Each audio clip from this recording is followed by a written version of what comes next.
Assalamualaikum warahmatullahi wabarakatuh.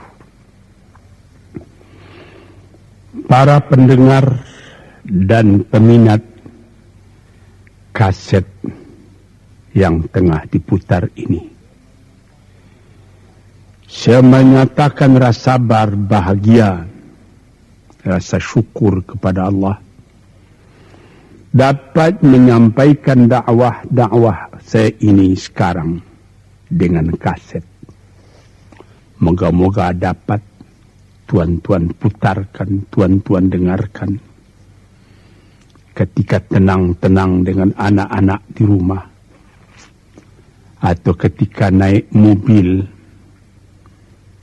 di mobil-mobil yang dapat memasang kaset dalam perjalanan yang jauh, sehingga kecapean dan kepenatan dalam perjalanan pun hilang karena mendengarkan suara ini. Yang akan jadi cerita saya pada hari ini adalah apa yang pernah kejadian di zaman Nabi kita Muhammad sallallahu alaihi wasallam. Di dalam riwayat ada diceritakan bahwa pada suatu hari, kira-kira pukul 9 pagi sepenggalah matahari naik, Rasulullah sallallahu alaihi wasallam berjalan dari rumahnya, dari biliknya, menuju ke dalam masjid beliau yang mulia di Madinah. Ketika itu biasanya ada juga orang yang sembahyang di masjid, sembahyang sunat duha. Tapi umumnya masyarakat sudah keluar dari rumahnya pagi-pagi, bekerja menurut bidang masing-masing. Yang pergi bertani, yang pergi berniaga, yang pergi mengembalakan unta atau kambingnya. Tinggallah beberapa orang saja. Beliau lihat di sudut masjid ada satu orang pemuda sedang duduk tafakkur termenung. Mukanya kelihatan muram saja, menunjukkan kesedihan yang terpendam di dalam hatinya. Rasulullah mendekat kepada pemuda yang tafakkur itu. Setelah dilihatnya Rasulullah datang, dia pun menengadahkan muka. Rasulullah pun bertanya, "Mengapa di saat begini engkau duduk tafakkur dalam masjid? Dan wajahmu kelihatan ada menampakkan kesedihan atau muram durja. Apakah yang engkau derita sekarang ini?" Jadi pemuda tadi menjawab, "Hazanun lazimatni ya Rasulullah wa duyunun." Artinya, aku ditimpa duka cita ya Rasulullah karena utang. Rupanya orang ini berutang. Utang telah lama, janji sudah dekat, persediaan buat membayar belum ada. Itu yang saya menungkan di sini ya Rasulullah. Dengan senyum Rasulullah menjawab, "Sudikah engkau kalau aku ajarkan kepadamu suatu bacaan? Apabila bacaan ini, yaitu berupa doa, engkau baca pagi-pagi, dan nanti petang-petang pun engkau baca pula dengan hati khusyuk, InsyaAllah hutangmu itu akan terbayar."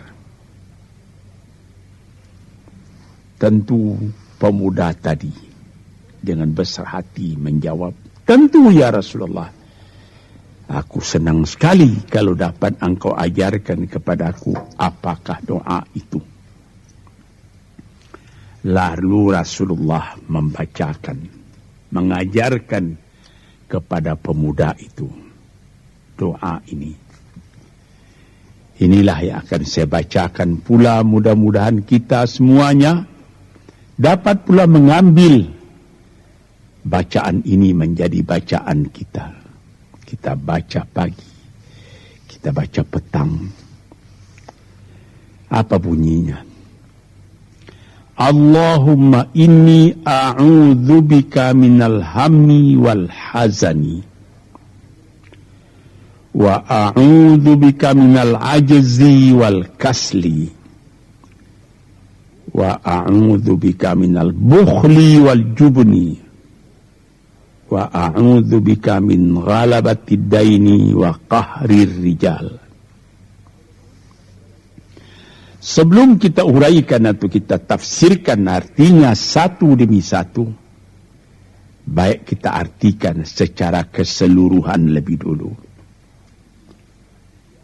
Artinya ialah, ya Tuhanku, aku berlindung kepada Engkau daripada ini. Lalu disebut 8 banyaknya. Yang pertama, aku berlindung kepada Engkau daripada duka cita, daripada kesusahan dan duka cita. Susah dan duka cita, sudah 2. Dan aku berlindung kepada Engkau daripada malas, daripada lemah dan malas, jadi 4. Dan aku berlindung kepada Engkau daripada bakhil, berat mengeluarkan wang, dan daripada pengecut atau penakut, sudah 6. Dan aku berlindung kepada Engkau daripada pengaruh berutang, dan daripada kekuasaan orang lain atas diri kita, sehingga kita tidak mempunyai kemerdekaan pribadi lagi. Inilah 8 yang diminta kepada Tuhan. Moga-moga kita jangan diserang oleh penyakit ini. Karena kalau ada ini penyakit yang 8 perkara, itu kita menjadi mempunyai pribadi yang lemah. Tidak mempunyai lagi personality yang dapat tegak. Padahal dalam didikan agama kita, tempat kita takut cuma satu, yaitu Allah. Yang lain tidak ada. Yang pertama, susah. Apabila orang telah susah, pikirannya pun sudah tertumbuk. Jalan untuk maju tidak ada lagi. Padahal dalam kehidupan itu, manusia tidak akan berjalan di atas jalan yang datar saja, yang bertaburkan kembang. Kehidupan itu mendaki, menurun, melereng, berenang, melewati ombak dan gelombang. Itu pasti dalam hidup. Apa yang disusahkan? Kusut, tak ada kusut yang tidak selesai. Keruh, tak ada keruh yang tidak jernih. Apabila fikiran kita telah susah lebih dulu, maka gelaplah jalan yang kita tumpuh ke muka dalam kehidupan tadi. Yang kedua, kita disuruh berlindung kepada Allah daripada duka cita. Yang menyebabkan orang duka cita itu memang banyak. Misalnya, kehilangan barang yang disukai, kematian orang yang disenangi, bahaya yang datang dengan tiba-tiba. Orang yang ditunggu sudah lama tidak datang. Barang yang dicari tak bertemu, dan lain-lain sebagainya. Lalu tumbuh hazan, duka cita. Kalau kesusahan menjadikan soal yang kita hadapi jadi kusut, kedukaan menyebabkan jalan yang kita tempuh jadi gelap. Nah, ini dua hal yang bisa menghambat, menjadi rintangan bagi manusia di dalam kehidupannya. Lalu yang ketiga, aku berlindung kepada Engkau ya Allah minal ajaz. Lemah. Lemah apa? Lemah fikiran. Tidak ada energi lagi. Tidak ada inisiatif lagi. Menyerah saja. Lemah. Belum dihadapi suatu soal, hati lebih dulu sudah lemah. Merasa itu soal terlalu besar. Padahal kalau dihadapi, tidak ada kusut yang tidak terselesaikan. Tidak ada keruh yang tidak terjernihkan. Yang lebih berbahaya lagi. Yang keempat, apa? Malas. Kalau sudah malas, apa yang akan dikerjakan lagi? Kita duduk saja termenung-menung dalam kemalasan. Lalu angan-angan banyak, cita-cita mati. Angan-angan hendak terbang, padahal sayap tidak ada. Angan-angan hendak mempunyai ini, hendak mempunyai itu, hendak mempunyai Mercedes-Benz, hendak mempunyai rumah besar. Tapi ikhtiar tidak ada. Sebab itu ada pepatah dari orang tua-tua kita di zaman dulu. Dikatakannya, mati, ini di zaman penjajahan dulu ini. Mati Belanda karena pangkat katanya. Mati Cina karena kaya katanya. Mati Keling karena makanan katanya. Mati Melayu atau Indonesia karena angan-angan. Ini dia. Angan-angan karena malas saja, berangan-angan. Tapi malas. Jadi tidak jadi. Dan itu membentuk juga kepada diri kita. Orang pemalas itu jalannya lunglai saja. Matanya muram saja.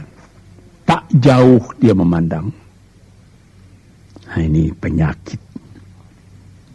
Itu 4 penyakit. Lantas dikatakannya lagi yang nomor 5 dan nomor 6. Wa a'udzubika minal bukhli wal jubni. Dan aku berlindung kepada Engkau daripada bakhil dan pengecut. Ini lebih berbahaya lagi. Dikumpul-kumpulnya harta banyak-banyak. Maksudnya tadi hendak menguasai harta itu. Lama-lama dengan tidak disadarinya, harta itulah yang menguasai dia. Dia menjadi bakhil. Siang malam tidak ada kesenangan, cuma sibuk cari uang.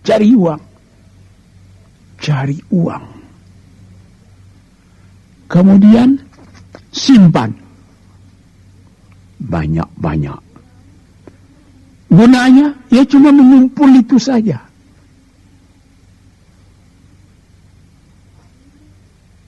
Akhirnya berapa banyaknya orang yang mengumpul harta banyak-banyak, faidahnya tidak didapatnya.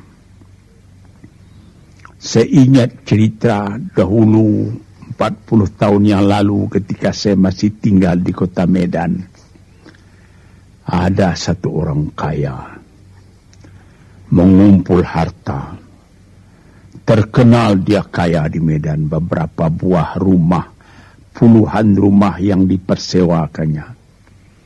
Dan ada lagi harta-harta yang lain. Dia berjalan di jalan raya kota Medan itu dengan jalan kaki pakai payung satu. Padahal orang sudah mulai membeli mobil. Entah Cadillac lah, entah Chevrolet lah. Model-model yang terkenal sebelum perang. Anaknya mengambil faidah dari kekayaan ayahnya. Dia beli mobil dengan uang ayahnya. Lalu orang bertanya, Tuan, anak Tuan sudah naik mobil, Tuan masih jalan kaki. Apa jawab si bakhil tadi? Saya anak orang miskin, anak saya anak orang kaya, katanya. Nah, inilah orang yang bukan lagi mencari harta buat menguasai harta itu, tetapi dia mencari harta buat dikuasai oleh harta itu. Yang nomor 6 lebih jahat lagi apa? Jubun, pengecut. Pengecut ini menjadikan separuh dari kehidupan manusia menjadi gagal. Ada pepatah orang, kalau engkau berniaga atau berusaha, meskipun modalmu tadinya tidak ada, asal engkau berani, itulah modal utama dalam hidup. Sesuai dengan pepatah Melayu atau pepatah Indonesia lama, dia katakan,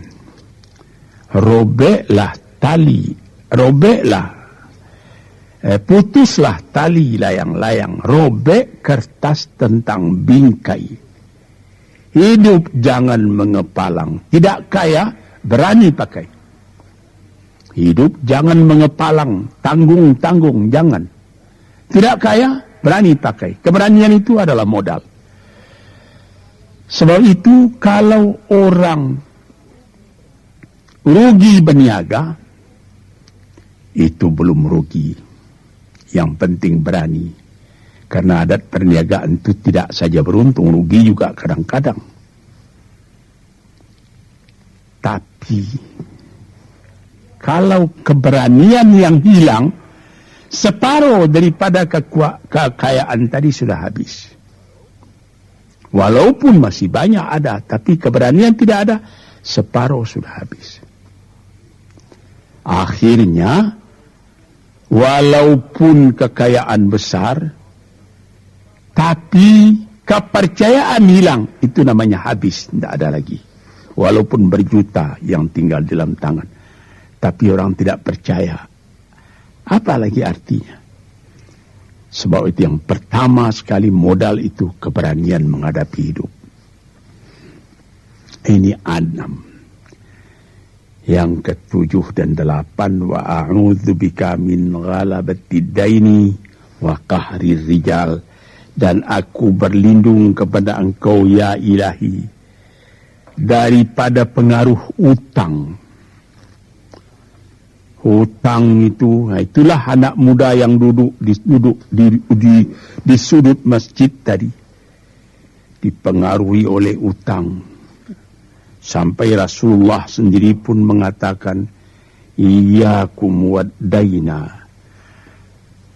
Jagalah supaya kalau sedapat-dapatnya jangan sampai berutang. Tapi ini bisa juga berutang kalau keberanian tidak ada, dan berani itu membuka jalan buat mencari bayarnya. Tetapi kalau pengecut berutang lagi, itu payah buat membayar. Sebab itu Nabi mengatakan, iyyakum wad-daina, saya akan sedapat-dapatnya elakkanlah supaya jangan berutang. Fa'innahu hammun bil-laili wa mazallatun fin-nahari. Hutang itu susah pada malam hari, mata tidak mau tidur, dengan apa timbangan hutang tadi, berapa hutang, berapa yang akan diterima, sehingga mata tidak mau tidur malam itu memikirkan hutang. Akhirnya mazallatun fin nahari, kalau siang hari badan berasa hina, tak berani keluar dari rumah. Kota Jakarta yang begitu besar, bersilang siur, jalan-jalan raya, jalan Tamrin, Diponegoro, Imam Bonjol, Cut Mutia, dan lain-lain nama jalan. Ada orang yang jalan itu bertambah lama, bertambah kecil jumlahnya. Kalau orang lain mempunyai 100 macam jalan, dia paling tinggi cuma 2 saja jalan yang dapat jalani. Jalan dari rumahnya ke tempat yang tertentu. Ke lain dia tidak berani. Kenapa? Karena ada tempat dia berutang. Jadi dikatakan dalam hadis itu, orang berutang malam tak mau tidur, siang malu sama orang. Takut akan ditanyai, takut akan dicari. Ataupun dia berbenam di rumah, datang orang menunggu piutang. Dia bilangkan kepada pembantunya atau kepada anaknya, katakan bapak tidak di rumah. Anak yang tolol atau pembantu yang tolol menjawab, mana bapak? Dia suruh bilangkan bahwa bapak tidak ada di rumah. Kata anak tadi, bertambah susah. Lantas yang nomor 8, wa qahrir rijal. Kita tidak mempunyai lagi kemerdekaan diri buat menyatakan perasaan kita, karena kita segan kepada orang. Kita terlalu banyak berutang budi kepadanya. Kita terlalu banyak mendapat hadiah daripadanya. Kita terlalu banyak dan lain-lain. Sehingga mulut kita jadi tertutup, tak dapat bercakap lagi. Ditekan oleh hutang budi kepada orang tadi. Kemerdekaan diri tidak ada lagi. Inilah 8 perkara yang ditunjukkan oleh Nabi SAW kepada pemuda yang duduk tadi. Dapatlah kita mengambil pedoman dalam kehidupan kita sendiri, bahwa yang amat penting lebih dahulu ialah kemerdekaan jiwa. Kalau sekiranya di dalam negara yang telah merdeka, kita sama sekali menyorakkan, meliuk lambaikan kemerdekaan di mana saja kita pergi. Tapi banyak orang yang lupa negaranya telah merdeka, dirinya sendiri telah menjadi terjajah. Bukan Belanda, karena Belanda sudah lebih 30 tahun pergi meninggalkan negeri ini. Dan bukan bangsa yang lain, tapi penjajahan yang datang daripada sifat-sifat yang lemah yang kita katakan tadi. Kesusahan. Kalau kesusahan kita perturutkan, jalan yang kita tempuh menjadi buntu. Kita tak tahu lagi kemana akan pergi. Susah. Pagi susah, malam susah. Sehingga kusut benang itu tak tahu lagi jalan keluar. Padahal pangkal dari kesusahan itu bukan dari luar, tapi dalam jiwa kita sendiri, dalam dada kita sendiri. Yang kedua, dikatakan duka cita. Saya teringat kepada satu pantun Melayu atau pantun Indonesia. Dikatakannya, kalau berpiduk jangan bermenung, kalau bermenung riak pun tiba. Kalau duduk jangan termenung. Kalau termenung hati pun iba. Kalau hati sudah iba, jalan tertumbuk. Sampai ada juga pepatah nenek moyang kita, hati yang marah mendorongkan, hati yang hiba menjauhkan. Sebab itu, haruslah kita bersedia membesarkan jiwa kita sendiri. Marfu'ar ra's, maufurul kiramah. Kepala terangkat, harga diri dijaga. Itu. Kemudian dikatakan di yang kedua, al-ajaz, lemah, al-kasal, malas. Kelemahan ini juga ada yang karena penyakit. Kenapa lemah saja? Kenapa tiap-tiap pekerjaan yang dihadapi pesimis yang timbul sehingga timbul malas? Kalau perlu, kita pergi kepada dokter, terutama psikiater. Kita tanyai, di mana segi kelemahan ini? Karena kelemahan jiwa, kemalasan, malas dan lemah itu dari jiwa pangkalnya, ahli-ahli ilmu kesehatan yang telah mendalam mengetahui hubungan antara rohani dengan jasmani kita. Sehingga timbul ilmu yang dinamai psikosomatik atau psikoterapi, menganalisa jiwa dari mana seginya, maka timbul lemah, maka timbul malas. Di sini kita memerlukan kuatnya energi. Sebab apabila manusia mempunyai jiwa yang besar, pekerjaan yang besar pun dipandangnya kecil. Tetapi apabila manusia mempunyai jiwa yang kecil, pekerjaan yang kecil pun dipandangnya besar. Kita misalkan saja kedua orang pemimpin yang kita cintai dan kita hormati. Proklamator kita Bung Karno dan Bung Hatta. Mereka mempunyai jiwa-jiwa yang besar. Sebab itu mereka memproklamirkan kemerdekaan Indonesia. Indonesia yang besar yang terjadi daripada puluhan ribu pulau. Dengan 45 kata perkataan, 45 patah perkataan. Dengan ini kami menyatakan kemerdekaan Indonesia.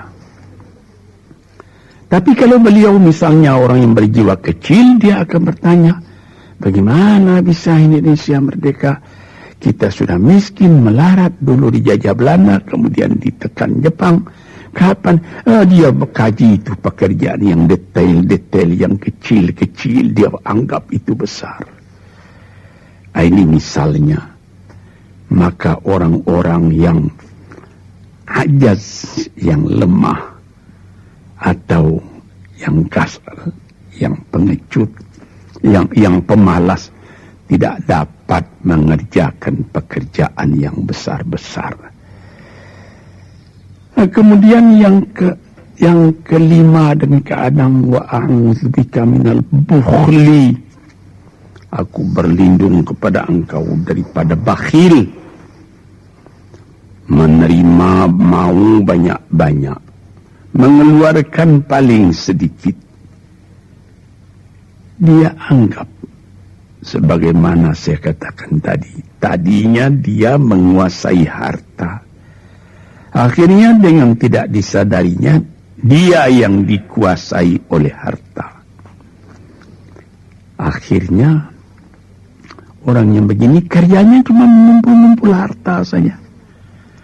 Kumpulkan harta banyak-banyak, kemudian Tuhan memanggilnya kembali ke akhirat, mati, tidak ada harta tadi yang dibawanya. Tinggal menjadi perselisihan di antara anak dan cucu. Di hari-hari yang pertama, anak tadi menangis. Ayahnya telah mati. Tapi di hari yang kedua dan ketiga, dia tidak menangis lagi. Dia berpikir, di mana kunci ditaruh ayah? Di mana simpanan ayah? Berapa peninggalan ayah? Lalu dia berkelahi. Anak tadi. Nah ini karena si ayah tadi bukhul, bakhil. Nikmatnya orang lain yang merasai, dia sendiri sengsara diperintah oleh hartanya itu. Apatah lagi yang keenam, jubun, pengecut. Dia berjalan malam hari. Kelihatannya olehnya pohon kayu bergerak-gerak. Disangkanya itu hantu. Dia lari terus. Bertambah lari, bertambah takut. Akhirnya dia pingsan karena sudah lari itu. Dilihat tidak ada apa-apa oleh orang yang berani. Ini orang yang gagal di dalam perjalanan hidupnya. Karena penakutnya, karena pengecutnya itu. Padahal di dalam keterangan agama sendiri, orang-orang yang beriman kepada Allah dikatakan la tahinu wa la tahzanu wa antumul a'launa in kuntum mu'minin. Jangan engkau merasa lemah, jangan engkau merasa duka cita, jangan engkau merasa pengecut. Engkau tinggi kalau engkau beriman kepada Allah Subhanahu wa ta'ala. Dengan iman kepada Allah Ta'ala itu kita melihat alam dalam keindahannya, dalam kekecilannya. Yang besar cuma Allah. Kita tidak takut karena tidak ada satu bahaya yang akan menimpa kepada diri kita kalau tidak Tuhan yang menentukan. Ini pokok tuan-tuan para pendengar kaset yang saya muliakan. Kemudian di nomor 7 dikatakan kita berlindung kepada Allah daripada pengaruh hutang. Alangkah kecilnya jiwa orang apabila dia telah berutang kepada orang lain. Dibikin janji tanggal sekian akan dibayar, tanggalnya sudah dekat, persediaan belum ada. Lalu timbul kecil jiwa sekali lagi. Apatah lagi Qahri Rijal yang nomor 8. Yang ke-8 sebagaimana telah kita uraikan tadi ialah Qahri Rijal. Pengaruh orang lain kepada diri kita sendiri. Sehingga kita tidak berani lagi menyebut kebenaran. Tidak berani lagi mengatakan yang hak. Lidah telah tertutup. Mulut telah penuh dengan air sehingga tidak dapat dibuka lagi. Segan. Kita sudah terlalu banyak berutang budi kepada orang. Walaupun sudah jelas perbuatan orang itu salah misalnya. Kita tidak berani lagi menegur. Dengan demikian timbullah di dalam masyarakat apa yang disebut dalam bahasa Arab munafik. Yaitu lain di mulut, lain di hati. Hati mengatakan perbuatan orang ini salah. Tapi mulut mengatakan, bagaimana pikiran saya, bagaimana pendapat Tuhan sekarang tentang perbuatan saya ini. Baik Bapak, ini bagus Bapak, itu sudah betul Bapak. Padahal tidak. Ini kecelakaan yang nomor 8. Kita minta kepada Allah supaya kita dilepaskan dari pengaruh-pengaruh orang, pengaruh manusia, sehingga kita tidak berani lagi menyebut apa yang benar itu. Padahal di dalam hadis dikatakan, qulil haqq walau kana murran. Katakan yang benar itu walaupun pahit sekalipun. Ini murah menyebutnya, tetapi kalau jiwa sudah tertekan, tidak berani menyebutnya lagi. Para pengikut kaset yang tercinta, itulah 8 perkara diperingatkan, dituliskan, diajarkan, disuruh hafal oleh Nabi kepada pemuda yang beliau dapati termenung duduk seorang diri tadi. Dengan patuh dia turuti kehendak Nabi, dia baca itu tiap pagi, dia baca itu tiap sore, dia pahamkan apa isinya. Lalu timbul energi baru dalam dirinya, semangat yang baru. Langit pun kelihatan cerah, bintang pun kelihatan berkelap-kelip, matahari pun kelihatan bercahaya. Dan dia sudah melihat kehidupan ini dengan mata yang terang. Kemudian dia bertemu dengan Nabi, ya Rasulullah, saya mengucapkan terima kasih. Penyakit-penyakit tak ada pada saya lagi. Utang saya sudah terbayar. Dan saya akan memulai hidup yang baru. Inilah jawab dari pemuda tadi. Dan inilah jadi pedoman pula bagi kita kaum muslimin. Kalau kita terjadi pada diri kita beberapa hal, salah satu dari yang 8 perkara itu, baca doa ini pagi, baca doa ini petang, lalu berusaha, jangan cuma berdoa, berusaha, berdoa dan berusaha. Allah akan membukakan kepada kita pintu rahmatnya, memberikan nikmatnya yang berlipat ganda, sehingga segala sesuatu yang di kiri kanan kita menjadi kekayaan, menjadi inspirasi buat maju ke depan di dalam kehidupan ini. Bapak-bapak, saudara-saudara pendengar kaset yang saya muliakan, moga-moga pengaruh dari hadis ini, daripada doa ini masuk ke dalam diri saudara, dan saudara menjadi orang muslim dan merdeka yang sejati. Sekianlah pandangan saya. Moga-moga ada manfaatnya bagi para pendengar dan peminat kaset yang tercinta. Assalamualaikum warahmatullahi wabarakatuh.